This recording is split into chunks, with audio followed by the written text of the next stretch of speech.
Hey Gemini, it's Empress Rose here. Welcome to your reading. These are general readings, so we take what works and we leave what doesn't, as with everything in life. And if I don't catch your wavelength, and even if I do catch your wavelength, go catch your other major placements. See if we can't connect over there as well, or instead. And let's see, I'll be posting photos of the spread at the end. So, and we're going to start with the Oracle of Mystical Moments. Please connect us to Gemini energy for the week. I always think of that as like an old-fashioned operator, and I pick up my horn and I'm like, hello operator, can you please connect me to Gemini energy? And then the operator says, hold on 1 minute, and takes a plug, plugs me in. That is ridiculous. That's possibly one of the most ridiculous analogies I've ever said, but I'm seeing it so clearly right now. All right, what do we have for Gemini energy? Anything else for Gemini energy? Okay, that seems fine. 2 cards. We have a butterfly garden. You've changed, and you're kind of fascinated by this change. This is a new thing. Something happened, something changed, you transformed. It's fascinating because Taurus just got a butterfly transformation. Of course, there are lots of butterflies in this deck, but this one is you've changed internally and externally is what I'm getting here. Something's changed, and then there's also like a little secret change here, a little private change. You'd have to be a very curious little bee to get up in there. So you've changed your mind about something, and you're very fascinated by this. You're very fascinated by growth. I mean, she's like looking right up into that flower. Like, how am I growing? How am I changing? What is this? Yeah, it's like a whole garden devoted to transformation and change. And it's just fascinated. You're closely observing, I think, your own thoughts, your own feelings, and you've captured your own imagination. You've captured your own attention, and you're paying close attention now to who you are, how you feel, how you think. It's not selfish, it's incredibly important. I don't want to say phase, because we always need to, but there are different times, and these cards are about like, what do you need to focus on this week? And so your focus is on yourself, on how you're changing, how you're growing, the choices you're making, where you're putting your attention. That's the focus for you this week, is your own attention and what you give it to, and how you can change that if you want to. So we also have Under My Umbrella. This is an idea, a concept that you have protected. You've protected it, but almost at your own expense. Here you are out here. And so you've protected this idea, but at your own expense here a little bit. So, but there's definitely like a big idea, something very exciting that you've been very protective of, and did not want to let it get wet. But now you're starting to look at, I think you're starting to look at your umbrella a little bit, and wondering if maybe your attention hasn't been mislaid for a little bit here, for a time here. Because we're also talking about attention on this one, and this one, in a way that I've never seen before, you're not looking at this idea anymore. You're looking at that umbrella. And why is that umbrella not big enough for the both of you? And why would you're looking at the act of protection, and what are you protecting, and why are you protecting that and not yourself? I think you're really starting to question some priorities here, and where you're putting your energy, and who and what, and is this idea really worth it to protect? All right, Gemini. This is your past, your present, your inner landscape. What's at issue? Your environment, your to-do list, and your possible outcome. Okay. Yes, protection. In your recent past, we have this Queen of Wands energy. This is very focused and a very clear understanding of your own vision in life, of what you want, of your own intuition, what you see. This could be you actually, or this could be someone in your environment that you've met in your recent past. A lot of strength, a lot of patience, a lot of ability to grow, and she's very earth mothery. We have her black cat familiar here, connecting her, very connected to animals, connected to growing. She's almost like a, I don't want to say farmer lady, but she definitely loves her gardens, loves to grow, loves flowers, very in love kind of with life and with things coming to life, and very intuitive, highly intuitive queen here. So, yeah, that's in your recent past. Could be you, could be an energy, could be somebody else, because it is a court card, which represents sometimes, oh my gosh, we have a Queen of Wands and a King of Wands. Fascinating. Could be a romantic connection here then, or just shifting energies. The queens are usually the Queen of Wands. Wands would be intuition, inspiration, creativity, maybe even sexuality. But the queen is very focused on her needs. This is not bad. This is not, I mean, but we do have you very focused on your needs here. We have you not so focused on your needs right here, but we do have you very, very inwardly focused on who you are, on what you are, on how you've changed. Look, they both have a purple flower up here, sort of. This is sort of in line with her third eye here, and so is this one. I mean, although this one's further out, they're still about at that focus point. So very intuitive. So this would be just being very in touch with your intuition, with your what inspires you. This individual is very into their path, what inspires them, what they love to see, what they love to see in the world. They're very supportive of other people, but they also are in their own vibe and in their own inspiration. In the present moment, we also have another card of fascination. This fascination card and this protective card right here. These two together could equal this one, the Four of Pentacles. This is, although this is a little more grounded than those ones are more about ideas, but this is about having something that's very precious to you, being very fascinated by something, really holding on to something, and being absorbed with some sort of process. I want to say that this is like a growth process, because in her hands we have this sunflower, which looks a lot like that medallion right there, and she's also holding on to something here. So there's that energy there of just holding on to something, being very grounded, being very absorbed by something, obsessed with something, possibly work-related, possibly something else, but being very protective of that thing. And here we have you very protective. So protective of that thing that you might not be very protective of yourself. So that's a little bit of what's going on here. Just very absorbed with something outside of themselves that has come into their possession, come into their hands. It's not herself that she's absorbed with here. It's something outside of herself that has caught her attention and her focus. And there can be a little bit of a clingy, possessive vibe here, but the way this card's reading right now is just like a curiosity. Yeah, there's a little obsession here.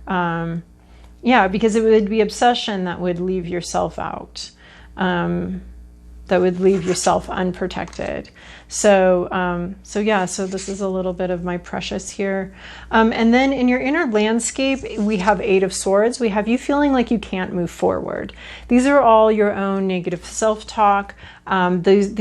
These ropes here are your negative self-talk. Every time you say, I can't do this, this isn't for me, I don't know, that it just binds you and controls you more and more. And so, so the rope is your own self-talk. You have these swords back here. You feel like you can't move forward. You feel like you can't do anything, but they're all behind you. Anybody walking by is going to be like, why is she like that? Why doesn't she just move forward? Why doesn't she just walk away? Because your legs here aren't bound. You could just walk away from all of this. But in your mind you're bound. In your mind, you're trapped. And this is your inner landscape. You feel trapped. You're worried you might be trapped. This card is telling you you're not. But this is how you feel. This is what you think. But the only trap is your own mind and your own self-talk and what you think about it. This is a lot like this card too. I can see this card showing up here as far as like your beliefs or something that's very big here, but leaving yourself out. I mean, anybody that sees this guy is like, why is he not protecting himself? Why is he not taking care of himself? And this is the same thing that's going on internally with you. Why are you not taking care of yourself? Because you don't believe that you can. You don't believe that you're able to. You believe that you are trapped, but the trap is actually just you. It's just you. But in your mind, you're struggling with feeling this trapped. I think that this card, like many of these cards, they're true all of the time almost. I think everybody has some way in which they trap themselves, in which they're not open to infinite possibilities, in which they don't understand the great freedom they have in every situation. But tarot brings these particular cards out for you for this week. Right? This is, or the 2-week period, or this sort of nebulous cloud of time around this reading, around which this reading takes place, which I imagine that we're like 1 week into the reading already, and then it's probably got about 2 more weeks. That's just my imagination. You could be thinking something else. Whatever you're thinking, you're connecting with this. And that's the other thing, is like, I'm intuitive reading these cards both like didactically and according to their definitions, but there's also some intuitive stuff here. And when you're listening to this, you're also exercising your intuition about what relates to you and what doesn't relate to you. So it's really interesting because I'm using my intuition to read the cards and to understand them all together. And you're using your intuition and exercising your intuition to figure out what this relates to and how it relates to your life. That's not something I can tell you. So I'm doing this part and you're doing that part, and we're both in our intuition. So I think that's kind of cool. So anyway, just by watching this, you're exercising your own intuition, your own discernment, and all of that. So anyway, but this is a highlight. This is something that has to do with the situation we've already referenced. You feel trapped. You feel stuck. You may feel stuck that you have to keep doing this. You have to keep doing this, but you don't have to. We all have choices. Are they hard choices? Yeah. This one's not as hard as it looks. That's the thing here. The choice she's facing is not as hard as it looks because the difficulty is all in her mind. Not all in her mind. I've gotten this card before for difficult situations that I've got to get out of. But they were situations in which I was like, I can't do this. I don't know where to start. I don't know how to get out of this situation. I don't know how to move forward. I can't move. So I don't know how to move forward turned into I can't move forward. I can't get out of this situation. And I had to sort of reverse that thinking and be like, what if I can get out of this situation? Well, then I don't know how. Okay, well then that's a different equation. That's a different something else to work on. But saying you can't. So you got to banish from your mind any idea that you can't do something or that something is impossible, because this is here to tell you the only thing that's impossible is the way your mind is working and conceiving of the situation. And look, you're blind to it. You can't even see. You can't even see here that the situation is completely resolvable. Maybe not simply, maybe not easily, but you have to change that narrative of I can't do that. I can't abandon this. No one's asking you to abandon this. Maybe there's a way you can position this umbrella that protects both of you. You know, it's not that you can't protect yourself. That's not true. It may just be different or difficult or hard to figure out. But the first step, the first thought is saying I can, and understanding that you do have a choice, because in every situation we have a choice. All right. So what's at issue here is this Four of Swords reversed. So this is not a good card. What's at issue is a nap, a rest, a break that you should have taken, that you did not take. This can be a very serious illness. This can also be just beyond being exhausted. I mean, look, you've left yourself out here. This is the point where you get pneumonia and have to go to the hospital. You were supposed to take a break. You were supposed to take a break and you did not. Or somebody here was supposed to take a break and they did not. And it's actually causing a problem, because this card in the upright is a call to nap, a call to preparations, a call to resting up for the next stage in your life. And that didn't happen. And it's either, you might feel like it's not able to happen, but this card is here, this Eight of Swords is here to tell you that you can take a break. You may feel like you cannot take a break. You may feel like you cannot rest. And this card is here to say that you do have options. You can, and this card is here to say that you should, you must. This is no longer a suggestion. This is an order from the universe. When this comes in reversed like this, it's break must be taken. Must be taken. You missed your break stop before. This is like, you know, if you don't take your lunch break on shift work jobs, they get really upset, because then you have to contend with being overtime, or your manager gets in trouble, all sorts of things. So it's almost like that. Like, did you forget to take your lunch break? Because if you forgot to take your lunch break, we're all in big trouble here, okay? As far as the finances and the scheduling goes. So you might have forgotten to take your lunch break, and you need to go back and this is what's at issue. There could be some illness, some sickness at issue. And you thought you didn't have a choice, but you actually did. And now you're either going to be forced to take that choice, being forced to take a break that you didn't want to go on, or face the consequences. Those are some serious cards there, right there. Okay, but moving on to better things. We've got some better things here. In your environment, you have this King of Wands. So he is very eager, very inspired energy. This is a resurrection energy.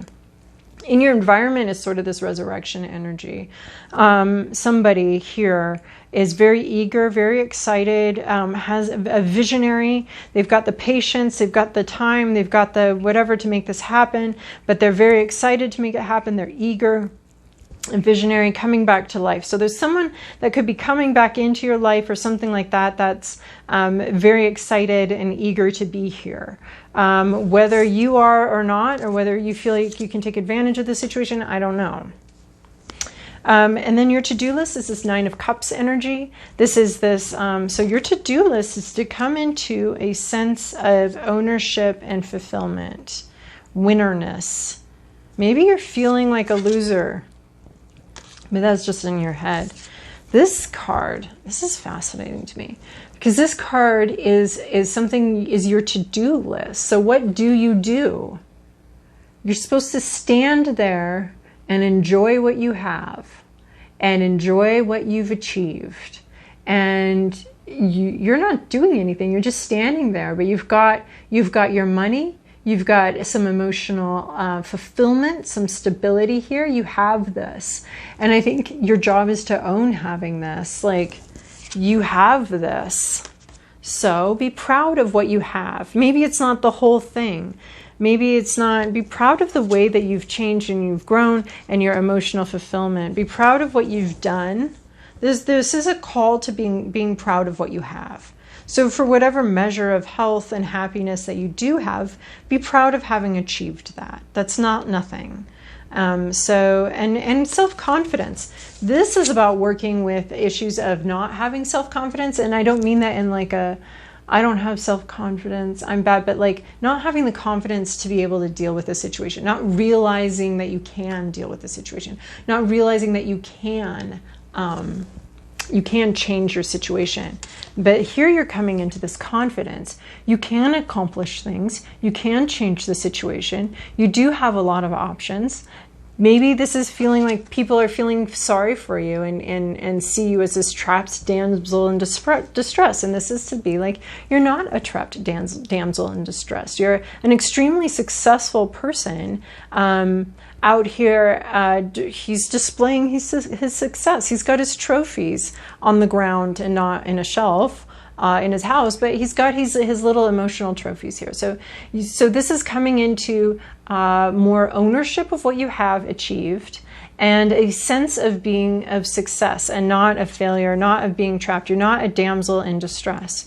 You're a successful person. Whatever measure of success that you do have, and that you have achieved, be proud of where you are and how far you've come, because you've changed, you've transformed, and it's time for you to step into that power and feel proud and feel good about where you are at today. Where you're going is this lovely Three of Cups energy, this sharing, friendships, choir, singing together. And I love singing together. I'm terrible at singing, but I do love the sensation of it. For one, it makes my body feel amazing when I sing. Even though I can hear, I can't hit any notes. I feel good. My body feels good when I do it. That's why we sing in our cars by ourselves, because we know how good it feels. So this is feeling good around other people. And then I love how just songs are so deeply emotional. They touch places in us that nothing else can. And our joys, our sorrows, there's a song for everything, for humor, for disgust, for anger, for sorrow. It's the whole gamut of emotions here. So this is a real emotional sharing with some kindred spirits, some friends. You're harmonizing here, you're sharing. So you're maybe, yeah, I mean, everything else here is so isolated. And then we come into this card where it's this community and this union, and you're going to find your tribe, but you need to take pride in who you are, and make sure, let the world see who you are. And let the world see and acknowledge who you truly are, what your gifts really are, who you are, and all that you are. And then through this, you find your tribe of people. You find people to connect with, to communicate with. You're going to be hanging out with your people, and in a very strong, connected way. But you need to come in with some self-confidence, and not this damsel in distress, poor me energy, but with some self-confidence about what you've learned and what you can bring, because you've changed. You've changed, and you need to protect yourself, protect your own energy, and bring that in. So, Gemini, I hope that was helpful for you. Thank you so much for your likes, subscribes, and comments. I really do appreciate them, and I hope you have a wonderful week. Thank you.